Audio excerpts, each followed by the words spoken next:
ഈ ഒരു വീഡിയോയിൽ നമ്മൾ ഡിസ്കസ് ചെയ്യാൻ പോകുന്നത് പാക്കേജിങ്ങിനെ കുറിച്ചിട്ടാണ്. മാർക്കറ്റിംഗ് മിക്സിലെ എലമെന്റ്സിലെ ഏറ്റവും ഇമ്പോർട്ടൻ്റ് ആയിട്ടുള്ള ഒരു എലമെന്റ് ആണ് പാക്കേജിംഗ് എന്ന് പറയുന്നത്.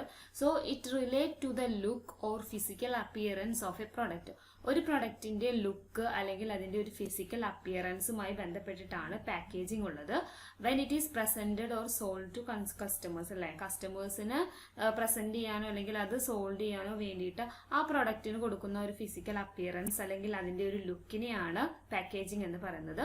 So it refers to the activities of wrapping or enclosing the product in a container like bottle, tin, jar, bag, etc. അല്ലെ, എന്തെങ്കിലും ഒരു ബോട്ടിലോ ടിന്നിലോ ജാറിലോ ബാഗിലോ ഒക്കെ പ്രൊഡക്റ്റിനെ എൻക്ലോസ് ചെയ്യുന്നുണ്ടെങ്കിൽ അത്തരം ആക്ടിവിറ്റീസിനെയാണ് എന്ത് പറയുന്നത്, പാക്കേജിംഗ് എന്ന് പറയുന്നത്.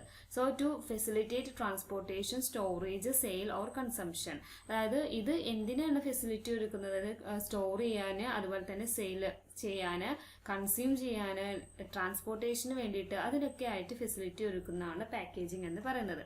അതായത് നമുക്കറിയാം ആ ഒരു പ്രൊഡക്റ്റ് നമ്മൾ പാക്കേജ് ചെയ്യുന്നത് എന്തിനു വേണ്ടിയിട്ടാണ്, നമുക്കത് നല്ല രീതിയിൽ അത് ട്രാൻസ്പോർട്ടേഷൻ നടത്താൻ വേണ്ടിയിട്ടാണ് അല്ലേ. അതുപോലെ തന്നെ അത് കറക്റ്റായിട്ട് സ്റ്റോറേജ് ചെയ്ത് വെക്കാൻ വേണ്ടിയിട്ടാണ്. ബോക്സസിലൊക്കെ ആക്കുകയാണെങ്കിൽ അത് എന്ത് ചെയ്യുന്നത്, കറക്റ്റായിട്ട് സ്റ്റോർ ചെയ്ത് വെക്കാനായിട്ട് പറ്റും, സെയിൽ ചെയ്യാനായിട്ട് പറ്റും, കൺസംഷൻ നടത്താനായിട്ട് പറ്റും. അപ്പോൾ അത്തരം ആക്ടിവിറ്റീസ്, അതുമായി ബന്ധപ്പെട്ട് നടക്കുന്ന ആക്ടിവിറ്റീസിനെയാണ് പാക്കേജിംഗ് എന്ന് പറയുന്നത്. അത് എന്തെങ്കിലും കണ്ടെയ്നറിലോ അല്ലെങ്കിൽ ആ കണ്ടെയ്നർ ലൈക്ക് ബോട്ടിലോ ടിന്നോ ജാറോ ബാഗിലോ ആക്കുന്നതിനെയാണ്, പ്രൊഡക്റ്റിനെ എൻക്ലോസ് ചെയ്യുന്നതിനെയാണ്, അതുമായി ബന്ധപ്പെട്ട ആക്ടിവിറ്റീസിനെയാണ് പാക്കേജിംഗ് എന്ന് പറയുന്നത്. So in consumer goods packaging is described as, consumer ഗുഡ്സിന്റെ കേസ് പറയുകയാണെങ്കിൽ പാക്കേജിങ്ങിനെ ഡിസ്ക്രൈബ് ചെയ്യുന്നത് സൈലന്റ് സെയിൽസ്മാൻ എന്നാണ്. അതായത് it's because of its advertising appeal, identifying power and intrinsic value. ഇത് എന്തുകൊണ്ടാണ് അങ്ങനെ പറയുന്നത് വെച്ചിട്ടുണ്ടെങ്കിൽ അതിന്റെ ഒരു അഡ്വർടൈസിങ് അപ്പീൽ കൊണ്ടാണ്, അതുപോലെ അല്ലെങ്കിൽ ഐഡന്റിഫൈയിങ് പവർ ഉള്ളത് കൊണ്ടാണ്, അല്ലെങ്കിൽ അതിൻ്റെ ഒരു ഇൻട്രൻസിക് വാല്യൂ ഉള്ളത് കൊണ്ടാണ് സൈലന്റ് സെയിൽസ്മാൻ ആണ് പാക്കേജിംഗ് എന്ന് പറയുന്നത്. കൺസ്യൂമർ ഗുഡ്സിന്റെ കേസ് എടുക്കുകയാണെങ്കിൽ പാക്കേജിംഗ് എന്ന് പറയുന്നത് ഒരു സൈലന്റ് സെയിൽസ്മാൻ ആണ്. ദെൻ എന്താണ് പാക്കേജിങ്ങിന്റെ ഒരു എക്സാമ്പിൾ ആയിട്ട് കൊടുക്കുക അല്ലെ, ഡിഫറെന്റ് പാക്കേജ്, ക്രിയേറ്റീവ് ആയിട്ടുള്ള പാക്കേജിങ് കാണുന്നുണ്ട് ഇവിടെ അല്ലെ, അല്ലെങ്കിൽ ഒരു ടിന്നോ ഒരു ജാറിലോ ആക്കിയിട്ടുള്ള പാക്കേജിങ് കാണുന്നുണ്ട്. ഇതൊക്കെ ക്രിയേറ്റീവ് ആയിട്ടുള്ളതാണ്. ഇത് കാണുമ്പോൾ കൂടുതൽ അട്രാക്റ്റഡ് ആവും നമ്മൾ.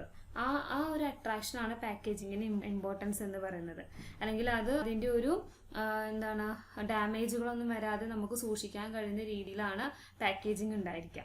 അപ്പോൾ അതാണ് പാക്കേജിങ് എന്ന് പറയുന്നത്. സോ നെക്സ്റ്റ് നോക്കാം എന്താണ് അതിൻ്റെ ഒരു ഡിഫറൻസ് എന്ന് നോക്കാം. പാക്കിങ്ങും പാക്കേജിങ്ങും തമ്മിലുള്ള ഡിഫറൻസ് എന്താണെന്നുള്ളത് നോക്കാം. പാക്കിംഗ് എന്ന് പറയുന്നത് പാക്കേജിങ്ങിന്റെ ഒരു സബ് ഫംഗ്ഷൻ ആണ്. അതായത് പാക്കേജിംഗ് എന്ന് പറഞ്ഞിട്ടുണ്ടെങ്കിൽ എന്താണ്, putting articles into small packet അല്ലെ, ആ ഒരു പ്രൊഡക്റ്റിനെ അല്ലെങ്കിൽ ആ ഒരു ആർട്ടിക്കിൾസിനെ ഒരു സ്മോൾ പാക്കറ്റുകളാക്കി അല്ലെങ്കിൽ ബോക്സസുകളാക്കി ബോട്ടിൽസിലാക്കിയിട്ട് എന്ത് ചെയ്യുക, സെയിൽ ചെയ്യുക എന്നുള്ളതാണ് പാക്കേജിംഗ് എന്ന് പറയുന്നത്. പക്ഷെ പാക്കിംഗ് എന്ന് പറയുന്നത് എന്താണ്, ഈ പാക്കേജിങ്ങിന്റെ ഒരു സബ് ഫംഗ്ഷൻ ആണ്, അല്ലെങ്കിൽ പാക്കേജിങ്ങിൽ വരുന്നതാണ് പാക്കിംഗ് എന്ന് പറയുന്നത്. Then packing undertaken by wholesalers and retailers. ഈ പാക്കിംഗ് ചെയ്യുന്നത് ഹോൾസെയിലേഴ്സും അതുപോലെ തന്നെ റീറ്റെയിലേഴ്സ് ആണ്. പാക്കേജിംഗ് എന്ന് പറയുന്നത് അണ്ടർടേക്കൺ ചെയ്യുന്നത് മാനുഫാക്ചറേഴ്സ് ആണ്. അതുപോലെ തന്നെ പാക്കിംഗ് എന്ന് പറയുന്നത് മോർ കൺസേൺഡ് വിത്ത് ട്രാൻസ്പോർട്ടേഷൻ ആണ് കൂടുതൽ എന്ത് ചെയ്യുന്നത്, കൺസേൺ ചെയ്യുന്നത് പാക്കിംഗ്. പാക്കേജിംഗ് ആകുമ്പോൾ മോർ കൺസേൺഡ് വിത്ത് പ്രൊട്ടക്ഷൻ ആക്ടിവിറ്റിയാണ്. ആ ഒരു പ്രൊഡക്റ്റിന്റെ പ്രൊട്ടക്ഷൻ ആണ് പാക്കേജിംഗ് കൊണ്ട് എന്ത് ചെയ്യുന്നത്, ഉദ്ദേശിക്കുന്നത്. പാക്കിംഗ് എന്ന് പറയുന്നത് കൂടുതൽ കൺസേൺ ചെയ്യുന്നത് അതിന്റെ ട്രാൻസ്പോർട്ടേഷൻ ആണ്, പ്രൊഡക്റ്റ് എന്ത് ചെയ്യുക, ട്രാൻസ്പോർട്ട് ചെയ്യുക എന്നുള്ളതാണ്. അപ്പോൾ അതാണ് അതിന്റെ മെയിൻ ആയിട്ടുള്ള ഒരു ഡിഫറൻസസ് ആയിട്ട് പറയുന്നത്, പാക്കിംഗ് ആൻഡ് പാക്കേജിംഗ്. ദെൻ എന്തൊക്കെയാണ് അതിന്റെ ഫങ്ഷൻസ് എന്നുള്ളത് നോക്കാം. Functions of packaging. പാക്കേജിങ്ങിന് മെയിൻ ആയിട്ട് ഒരു 6 ഫങ്ഷൻസ് ഇവിടെ പറയുന്നുണ്ട്. ഒന്നാമത്തെ ഫങ്ഷൻ എന്ന് പറയുന്നത് പ്രൊട്ടക്ഷൻ ആണ്. Protect the content of the product until it is consumed അല്ലെ. അതായത് ആ ഒരു പ്രൊഡക്റ്റ് കൺസ്യൂം ചെയ്യുന്നത് വരെ അല്ലെങ്കിൽ കൺസ്യൂം ചെയ്യുന്നത് വരെ എന്ത് ചെയ്യുന്നത്, അതിന്റെ കണ്ടന്റ് എന്ത് ചെയ്യുന്നുണ്ട്, ഇത് പ്രൊട്ടക്ട് ചെയ്യുന്നുണ്ട്. It protect from adverse effect of weather, temperature, breakage, leakage അല്ലെ. ബ്രേക്കേജ് ഉണ്ടാവുക, ലീക്കേജുകൾ ഉണ്ടാവുക, അല്ലെങ്കിൽ ടെമ്പറേച്ചർ, അതിൽ നിന്നൊക്കെ എന്ത് ചെയ്യാൻ, വെതർ, അതിൽ നിന്നൊക്കെ അതിൻ്റെയൊക്കെ ഒരു അഡ്വേഴ്സ് എഫക്റ്റിൽ നിന്നും പ്രൊട്ടക്ട് ചെയ്യാൻ വേണ്ടിയിട്ടാണ് എന്ത് ഉപയോഗിക്കുന്നത്, പാക്കേജിംഗ് എന്നുള്ള ഒരു ഫംഗ്ഷൻ ഇവിടെ ഉപയോഗിക്കുന്നത്. ദെൻ നെക്സ്റ്റ് വരുന്നത് കൺവീനിയൻസ് ആണ്. കൺവീനിയൻസ് എന്ന് പറയുമ്പോൾ it facilitate easy transportation, storage, usage and display അല്ലേ. നമ്മളൊരു പ്രൊഡക്റ്റ് എന്ന് പറയുന്നത് പാക്കേജ് ചെയ്യുമ്പോൾ അത് ഈസി ആയിട്ട് നമുക്ക് എന്ത് ചെയ്യാൻ പറ്റും, ട്രാൻസ്പോർട്ടേഷൻ നടത്താനായിട്ട് സാധിക്കും, അതുപോലെ തന്നെ സ്റ്റോർ ചെയ്ത് വെക്കാനായിട്ട് സാധിക്കും, അതിൽ തന്നെ അതിൻ്റെ യൂസേജ് അതുപോലെ തന്നെ അത് ഡിസ്പ്ലേ ചെയ്ത് കാണാനായിട്ട് സാധിക്കും. അതാണ് കൺവീനിയൻസ് എന്ന് പറയുന്നത്. ദെൻ പ്രൊമോഷൻ ആണ്. It facilitate advertising of product. പ്രൊഡക്റ്റിൻ്റെ അഡ്വർടൈസിങ് എന്ത് ചെയ്യുന്നുണ്ട്, അതിനുള്ള ഫെസിലിറ്റീസ് ഇതിൽ ഒരുക്കി കൊടുക്കുന്നുണ്ട്. Through attractive colour and design it is possible to attract attention of consumers. ഇപ്പം ഏതിലൂടെ എന്ന് വെച്ചിട്ടുണ്ടെങ്കിൽ ഒരു അട്രാക്റ്റീവ് കളർ അല്ലെങ്കിൽ അട്രാക്റ്റീവ് ആയിട്ടുള്ളൊരു ഡിസൈൻ ഉണ്ടാക്കാം. അതിലൂടെ എന്ത് ചെയ്യാനായിട്ട് പറ്റും, കൺസ്യൂമേഴ്സിനെ കൂടുതൽ അട്രാക്ട് ചെയ്യാൻ അല്ലെങ്കിൽ അവരുടെ അറ്റൻഷൻ കൂടുതൽ അട്രാക്ട് ചെയ്യാനായിട്ട് സാധിക്കും. So it conveys product image. അത് പ്രൊഡക്റ്റിൻ്റെ ഇമേജ് എന്ത് ചെയ്യുന്നുണ്ട്, കൺവേ ചെയ്യുന്നുണ്ട് എന്നുള്ളതാണ്. അപ്പോൾ ഇതാണ് മെയിനായിട്ട് വരുന്ന പ്രൊമോഷൻ ആക്ടിവിറ്റി, അതായത് അഡ്വർടൈസിങ് ഓഫ് പ്രൊഡക്ട്സ്. ഈ ഒരു പാക്കേജിങ്ങിൻ്റെ ഒരു അട്രാക്റ്റീവ്നെസ് കൂടുതൽ അഡ്വർടൈസിങ് അതിനുള്ള ഫെസിലിറ്റി ഒരുക്കുന്നുണ്ട് എന്നുള്ളതാണ്. ദെൻ ഐഡന്റിഫിക്കേഷൻ ആണ്. ഐഡന്റിഫിക്കേഷൻ എന്ന് പറഞ്ഞാൽ package give the product and individuality. അതായത് ഓരോ പാക്കേജും എന്ത് ചെയ്യുന്നുണ്ട്, ഓരോ പ്രൊഡക്റ്റിനെയും ഇൻഡിവിജ്വാലിറ്റി എന്ത് ചെയ്യുന്നുണ്ട്, പ്രൊവൈഡ് ചെയ്യുന്നുണ്ട് എന്നുള്ളതാണ്. So it differentiate A product from competing brand. അത് എന്ത് ചെയ്യുന്നുണ്ട്, പാക്കേജ് നമുക്ക് കാണുമ്പോൾ തന്നെ മനസ്സിലായിരിക്കും അതുമായി ബന്ധപ്പെട്ടിട്ടുള്ള ഒരു കോമ്പീറ്റിംഗ് ബ്രാൻഡിൽ നിന്നും ഡിഫറൻഷിയേറ്റ് ചെയ്യാൻ വേണ്ടിയിട്ടാണ് പാക്കേജ് നമ്മൾ എന്ത് ചെയ്യുന്നത്, നൽകുന്നത്. അപ്പോൾ നമ്മൾ തന്നെ സാധനങ്ങൾ മേടിക്കാൻ പോകുമ്പോൾ ഒരുപാട് ബ്രാൻഡുകളുടെ ഒരേപോലത്തെ പ്രൊഡക്റ്റുകൾ അവൈലബിൾ ആയിരിക്കും. പക്ഷേ അത് നമ്മൾ എന്താണ് നോക്കുന്നത്, അതിൻ്റെ ഒരു പ്രൊഡക്റ്റിൻ്റെ പാക്കേജ് നോക്കിക്കൊണ്ടായിരിക്കും നമ്മൾ എന്ത് ചെയ്യുന്നതിലേക്ക് വാങ്ങിക്കുന്നുണ്ടായിരിക്കുക. ആ കോമ്പീറ്റിംഗ് ബ്രാൻഡിൻ്റെ അതിൽ നിന്ന് ഡിഫറൻഷിയേറ്റ് ചെയ്തിട്ടുണ്ടായിരിക്കും. അപ്പോൾ അതാണ് ഐഡന്റിഫിക്കേഷൻ എന്ന് പറയുന്നത്. ദെൻ ബ്രാൻഡിങ് ആണ്. It facilitate branding of products as A name and brand or design can be printed on the package. അപ്പോൾ ബ്രാൻഡിങ്ങിൽ വരുന്നത് ഇതിന് ബ്രാൻഡിങ്ങിനും ഫെസിലിറ്റീസ് ഒരുക്കുന്നുണ്ട് എന്നുള്ളതാണ്. അതായത് ആ പ്രൊഡക്റ്റിൻ്റെ പാക്കേജിൻ്റെ മുകളിൽ എന്ത് ചെയ്യും, ഈ ഒരു ബ്രാൻഡ് അല്ലെങ്കിൽ ഒരു ഡിസൈൻ നമ്മൾ എന്ത് ചെയ്യും, print ചെയ്തിട്ടുണ്ടായിരിക്കും.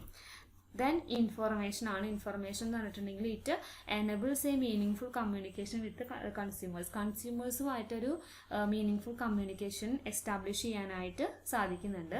The package can convey important messages regarding the quality, usage. അതായത് നമ്മൾക്കറിയാം, ഓരോ പ്രൊഡക്റ്റ് വാങ്ങിക്കുമ്പോഴും അതിൻ്റെ ഒരു പാക്കേജിൻ്റെ മുകളിൽ അതുമായി ബന്ധപ്പെട്ട ഇമ്പോർട്ടൻ്റ് ആയിട്ടുള്ള മെസ്സേജസ് ഉണ്ടായിരിക്കും. അതായത് ക്വാളിറ്റി, യൂസേജ്, പ്രൊഡക്റ്റുമായി ബന്ധപ്പെട്ട് അതിൻ്റെ ക്വാളിറ്റി എത്രയാണ്, അതിൻ്റെ യൂസേജ് എങ്ങനെയാണ് അല്ലെ. Package is a part of product credibility. ഒരു പ്രൊഡക്റ്റ് ക്രെഡിബിലിറ്റിയുടെ ഒരു പാർട്ടാണ് പാക്കേജ് എന്ന് പറയുന്നത്. സോ ഇത്രയാണ് മെയിനായിട്ട് വരുന്ന role or functions or objects എന്ന് പറയും. അതുപോലെ തന്നെ നീഡ് എന്നും പറയാം. അതാണ് പാക്കേജിങ് ഇപ്പോൾ പറഞ്ഞിട്ടുള്ള ഇത്രയും ഫങ്ഷൻസ് ആണ്. അതായത് protection, convenience, promotion, identification, branding and information. അതാണ് മെയിനായിട്ട് വരുന്ന role or function or object or need. പാക്കേജിങ്ങിന് എന്തൊക്കെ അഡ്വാൻറ്റേജസ് ഉണ്ടെന്ന് നോക്കാം. മെയിനായിട്ട് അഡ്വാൻറ്റേജസിനെ നമ്മൾ 3 രീതിയിലാണ് ക്ലാസിഫൈ ചെയ്തിട്ടുള്ളത്. ഒന്ന് മാർക്കറ്ററിനുള്ള അഡ്വാൻറ്റേജസ്, അതുപോലെ തന്നെ മിഡിൽ മാന് കിട്ടുന്ന അഡ്വാൻറ്റേജ്, കൺസ്യൂമേഴ്സിന് കിട്ടുന്ന അഡ്വാൻറ്റേജ് ഇതൊക്കെ നോക്കാം. മാർക്കറ്ററുടെ ഒരു അഡ്വാൻറ്റേജ് എന്ന് പറയുന്നത് പ്രൊട്ടക്റ്റ് ഫ്രോം ഡാമേജസ് അല്ലെ. ഡാമേജസ് ഉണ്ടാവുന്ന പ്രൊഡക്റ്റിന് ഉണ്ടാവുന്ന ഡാമേജസിൽ നിന്ന് പ്രൊട്ടക്റ്റ് ചെയ്യുന്നുണ്ട്, പ്രൊഡക്റ്റ് പ്രൊമോട്ട് ചെയ്യുന്നുണ്ട്, അതുപോലെ തന്നെ സ്റ്റോറേജ് ആൻഡ് ട്രാൻസ്പോർട്ടേഷനുള്ള ഫെസിലിറ്റി ഒരുക്കുന്നുണ്ട്, കൂടുതൽ എളുപ്പമായിരിക്കും. അതുപോലെ തന്നെ ബ്രാൻഡിങ്ങിന് ഹെൽപ്പ് ചെയ്യുന്നുണ്ട്, ഗുഡ് വില്ല് കൂട്ടുന്നുണ്ട്. അതുപോലെ തന്നെ ഒരു സൈലന്റ് സെയിൽസ്മാൻ ആയിട്ടാണ് എന്ത് ചെയ്യുന്നത്, ഈ ഒരു പാക്കേജിങ് എന്ന് പറയുന്നത് ആക്ട് ചെയ്യുന്നത് എന്നുള്ളതാണ്. ദെൻ മിഡിൽ മാൻ ഉള്ള അഡ്വാൻറ്റേജസ് എന്ന് പറയുന്നത് ഈസി ആയിട്ട് അവർക്ക് എന്ത് ചെയ്യാൻ പറ്റും, ഡിസ്പ്ലേ ചെയ്ത് കാണാനായിട്ട് സാധിക്കും. അതുപോലെ തന്നെ ട്രാൻസ്പോർട്ടേഷൻ ആൻഡ് സ്റ്റോറേജിനുള്ള ഫെസിലിറ്റീസ് ഒരുക്കുന്നുണ്ട്. Then product fresh and clean ആയിരിക്കും അല്ലേ. അതായത് ആ പ്രൊഡക്റ്റ് എപ്പോഴും ഫ്രഷ് ആൻഡ് ക്ലീൻ ആക്കിയിട്ട് എന്ത് ചെയ്യും, കീപ്പ് ചെയ്യാനായിട്ട് സാധിക്കും. സെൽഫ് അഡ്വർടൈസിങ്, ഈ ഒരു പാക്കേജിങ്ങിലൂടെ തന്നെ സെൽഫ് അഡ്വർടൈസിങ് നടത്താനായിട്ട് സാധിക്കും. അതാണ് അഡ്വാൻറ്റേജസ് ടു മിഡിൽ മാൻ ഉള്ളത്. ദെൻ അഡ്വാൻറ്റേജസ് ടു കൺസ്യൂമേഴ്സ് നോക്കാം. Information regarding the use and up keep അല്ലേ. അതായത് ഈ ഒരു യൂസ് എങ്ങനെയാണ്, ഈ ഒരു പ്രൊഡക്റ്റിൻ്റെ യൂസ് എങ്ങനെയാണ്, അതിൻ്റെ അപ് കീപ്പ് എങ്ങനെയാണ് എന്നുള്ള ഇൻഫർമേഷൻസ് നമുക്ക് എന്ത് ചെയ്യും, ഈ ഒരു പാക്കേജിങ്ങിലൂടെ ലഭിക്കുന്നതാണ്. കൺവീനിയൻ്റ് ആയിട്ട് നമുക്ക് ഹാൻഡിൽ ചെയ്യാനായിട്ട് സാധിക്കും. അതുപോലെ തന്നെ ലെസ് പോസിബിലിറ്റി ഓഫ് അഡൾട്ടറേഷൻ അല്ലേ. ഒരു അഡൾട്ടറേഷന് എന്ത് ചെയ്യുന്നുണ്ട്, പോസിബിലിറ്റി കുറവാണ്. അതുപോലെ തന്നെ ഈസി ആയിട്ട് നമുക്ക് എന്ത് ചെയ്യാൻ പറ്റും, ആ പ്രൊഡക്റ്റിനെ ഐഡൻറ്റിഫൈ ചെയ്യാനായിട്ട് സാധിക്കും. അതാണ് കൺസ്യൂമേഴ്സിന് കിട്ടുന്ന അഡ്വാൻറ്റേജസ് എന്ന് പറയുന്നത്. ഇനി എന്തൊക്കെയാണ് ഒരു ഗുഡ് പാക്കേജിൻ്റെ റിക്വസിറ്റ്സ് എന്നുള്ളത് നോക്കാം. അല്ലെ, ഒരു ഗുഡ് പാക്കേജിൽ എന്തൊക്കെയാണ് ആവശ്യമായിട്ട് വരുന്നത് നോക്കാം. So A good package should poses the following features. അല്ലെ, ഒരു ഗുഡ് പാക്കേജ് ആണെങ്കിൽ ഈ പറയുന്ന ഫീച്ചേഴ്സ് അതിൽ ഉണ്ടായിരിക്കണം എന്നുള്ളതാണ്. ഒന്നാമത്തെ കാര്യം പറയുന്നത് package should suit to the product. ആ പാക്കേജ് എന്ന് പറയുന്നത് ആ പ്രോഡക്റ്റിന് സ്യൂട്ടബിൾ ആയിരിക്കണം. രണ്ടാമത്തെ പോയിന്റ് പറയുന്നത് it must protect the content. അതിലെ കണ്ടന്റ്, ആ ഒരു പ്രൊഡക്റ്റിന്റെ കണ്ടന്റ് പ്രൊട്ടക്ട് ചെയ്തിട്ടുണ്ടായിരിക്കണം. അടുത്തൊരു പോയിന്റ് പറയുന്നത് എന്താണെന്ന് വെച്ചിട്ടുണ്ടെങ്കിൽ it must meet the requirements of different segments of consumers. അല്ലെ, ഡിഫറെന്റ് സെഗ്മെന്റ്സിലുള്ള കൺസ്യൂമേഴ്സിന്റെ, അതായത് ഡിഫറെന്റ് ലെവൽ ഓഫ് ഇൻകം ഉള്ള കൺസ്യൂമേഴ്സിന്റെ ഡിഫറെൻറ്റ് സെഗ്മെന്റ്സ് ഓഫ് കൺസ്യൂമേഴ്സിൻ്റെ റിക്വയർമെൻറ്റ്സ് എന്ത് ചെയ്യുന്നുണ്ട്, മീറ്റ് ചെയ്യുന്നുണ്ട്. അതുപോലെ തന്നെ ഇറ്റ് മസ്റ്റ് ബി മീറ്റ് ചെയ്യുന്നതായിരിക്കണം. അതുപോലെ തന്നെ ഇറ്റ് മസ്റ്റ് ബി അട്രാക്റ്റീവ്. ഈ ഒരു പാക്കേജ് എന്ന് പറയുന്നത് അട്രാക്റ്റീവ് ആയിരിക്കണം. അതുപോലെ ഇറ്റ് മസ്റ്റ് ബി ഡ്യൂറബിൾ ആയിരിക്കണം, അല്ലെ, കുറേ കാലത്തിന് നീണ്ടു നിൽക്കുന്നതായിരിക്കണം. Then its cost should be reasonable. അതിൻ്റെ ഒരു കോസ്റ്റ് എന്ന് പറയുന്നത് റീസണബിൾ ആയിരിക്കണം എന്നുള്ളതാണ് മെയിനായിട്ട് വരുന്ന requisites of A good package എന്ന് പറയുന്നത്. അപ്പോൾ ഇത് ആ പ്രൊഡക്റ്റിന് സ്യൂട്ടായിരിക്കണം, അതിൻ്റെ കണ്ടന്റ് പ്രൊട്ടക്ട് ചെയ്തിരിക്കണം, ഈ ഒരു ഡിഫറെൻറ്റ് സെഗ്മെൻറ്റ്സിൻ്റെ റിക്വയർമെൻറ്റ്സ് അവർ മീറ്റ് ചെയ്തിട്ടുണ്ടായിരിക്കണം, അട്രാക്റ്റീവ് ആയിരിക്കണം, ഡ്യൂറബിൾ ആയിരിക്കണം, അതുപോലെ തന്നെ കോസ്റ്റ് എന്ന് പറയുന്നത് റീസണബിൾ ആയിരിക്കണം. ഇതാണ് മെയിനായിട്ട് വരുന്ന ഈ ഒരു പാക്കേജുമായി ബന്ധപ്പെട്ട് അതിൻ്റെ മീനിങ്, ഡിഫറൻസ്, അതുപോലെ തന്നെ role or functions, advantages and requisites of